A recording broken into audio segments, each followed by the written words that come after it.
Bonjour à toutes et tous. Alors aujourd'hui je vais vous proposer une petite vidéo, un espèce de tuto en quelque sorte, sur la fameuse handshake induction d'Erickson qui consiste en gros à placer une catalepsie de la main à une personne qu'on salue sans qu'elle s'en rende compte évidemment. Alors là, je vais la pratiquer un peu d'une autre façon lors d'une démonstration que j'ai effectuée pour une conférence sur Ericsson, justement. Mais le principe reste le même. Alors évidemment, c'est une technique qui est très kinesthésique, donc je vais faire au mieux pour vous expliquer point par point comment on peut la mettre en place. Et c'est une technique qui est très intéressante parce qu'on peut l'utiliser partout hors contexte hypnose. Moi, je l'ai beaucoup fait, c'est très fun à faire en plus. Donc voilà, on va décortiquer point par point cette technique. C'est parti. Ok. Erickson, il pensait, je t'ai dit, que l'état d'hypnose, du moins, on peut peut-être y passer, ou que c'est. Moi, je pense aussi que c'est quelque chose qu'on connaît, du moins, qu'on a pu déjà traverser. Euh, Fais-moi voir tes mains. Ok. Ok, alors première chose et première comparaison avec une poignée de main normale, parce que le but c'est que vous puissiez refaire cet exercice en serrant la main à quelqu'un, même hors contexte hypnose. Donc, vous remarquerez en regardant les images que je lui fais comprendre que je veux qu'il me tende les mains. Il me tend les mains, je lui fais voir le geste, j'ai même pas besoin de lui dire, enfin, je le rajoute, mais il avait déjà donné ses mains. L'équivalence avec une poignée de main, tout simplement, je tends la main à quelqu'un pour lui serrer la main, il va me tendre la main naturellement pour me serrer la main également. Une fois que je vais avoir ces deux mains, parce que là en l'occurrence j'ai les deux, je vais les entourer, je dirais même les enrober légèrement. Il faut vraiment que ce soit très subtil, je vais surtout pas serrer très fort. Première chose, et on passe à la suite. Ce que je vais te demander, je sais que c'est peut-être des fois un peu désagréable d'avoir les gens qui te regardent. Ok, deuxième point. Une fois que j'ai enrobé la main, ou si je serre la main une fois que j'ai la main de la personne, je vais effectuer des légères rotations pour amener une certaine mobilité, une certaine souplesse. Un peu pour dire, voilà, je peux en faire un peu ce que j'en veux, quoi. Donc si je serrais la main à quelqu'un, je ferais un petit balancier et puis je la tournerais légèrement.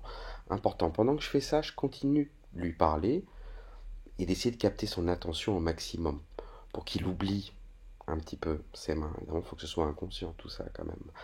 Et une fois que j'ai senti qu'il y avait une certaine souplesse, je les immobilise. Tu vois, qui te fixe et tout comme dans une pièce de théâtre. Donc, je vais te laisser le choix de choisir le point sans devoir les regarder, les fixer. Alors là, le plus important et le plus compliqué pour moi à expliquer, une fois que j'ai senti qu'il y avait une certaine rigidité, je vais sous-peser légèrement, comme en enlevant légèrement ma main pour voir si elle tient toute seule. Généralement, très rapidement, ça se fait.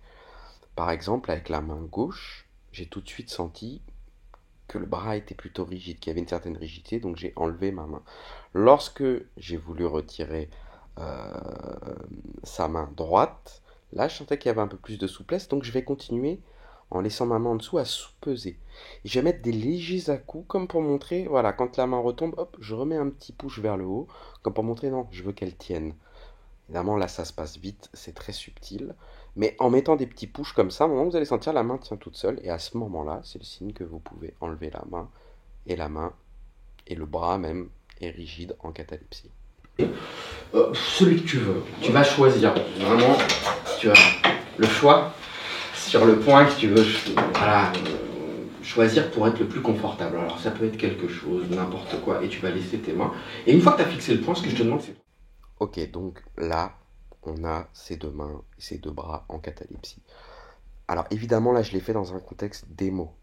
Pour pouvoir le faire avec une poignée de main, il aurait fallu que, en covert, il faudrait que je le fasse en caméra cachée, ce que je ferai peut-être un jour, parce que le faisant souvent, je sais que ça marche aussi. L'équivalent avec une poignée de main, c'est simple. Je tends la main droite, la personne me tend la main droite, je lui serre la main. Je vais légèrement entourer le poignet avec ma main gauche, son poignet droit. Je vais d'abord lentement retirer ma main, mais je continue à lui parler, je lui détourne l'attention, que ce soit inconscient. Pendant que je continue à lui parler, je soupèse Vraiment, je teste, je fais un peu tourner le poignet en continuant à lui parler. Et quand je sens une certaine rigidité, ça se sent, hein, cet exercice, j'enlève discrètement ma main gauche. Et là, vous verrez en essayant, parce que je vous encourage à essayer, eh bien, vous avez une personne qui garde la main droite quelques secondes, voire quelques minutes, dans un contexte hors hypnose, en covert. C'est un moyen d'amener simplement un phénomène hypnotique de catalepsie, euh, et en séance aussi, on peut complètement le faire. Voilà. Après, il y a certaines personnes qui préfèrent ne pas toucher les gens, mais on peut le faire en tout cas dans la vie de tous les jours. C'est une technique très fun, c'était un peu la signature d'Erickson. Euh, voilà. Alors, juste, j'entends des gens qui me disent, oui, enfin là, sur l'exercice, si tu avais pris les deux mains et que tu les avais tout de suite relâchées, elles seraient restées comme ça. Non. Comme pour une poignée de main, il y aurait eu une certaine souplesse, et je lui ai pas dit de les laisser comme ça. Et naturellement, quand j'enlève mes mains, elles restent droites. Si j'avais pris les mains et que je les avais retirées, je sais d'expérience que tout de suite, ou déjà très rapidement, elles seraient retombées. Voilà, donc c'est un exercice kinesthésique qui se sent, mais je vous encourage à le faire. Et puis, je remercie, je passe le coucou aussi à Antoine Garnier qui me l'avait appris concrètement en réel, parce que c'est un peu mieux quand même pour l'apprendre. Et pour l'avoir testé, et ben, c'est une technique qui marche très très très bien. Voilà, je vous remets juste la séquence en accéléré, pas coupé, pour que vous puissiez voir l'ensemble. Et puis je vous encourage, expérimenter, c'est ce qu'il y a de mieux.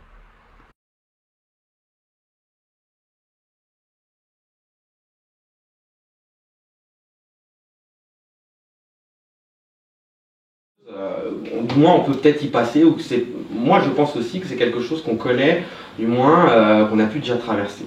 Euh, Fais-moi voir tes mains. Ok. Ce que je vais te demander, je sais que c'est peut-être des fois un peu désagréable d'avoir les gens qui te regardent, tu vois, qui te fixent et tout, comme dans une pièce de théâtre. Donc, je vais te laisser le choix de choisir le point sans devoir les regarder, les fixer.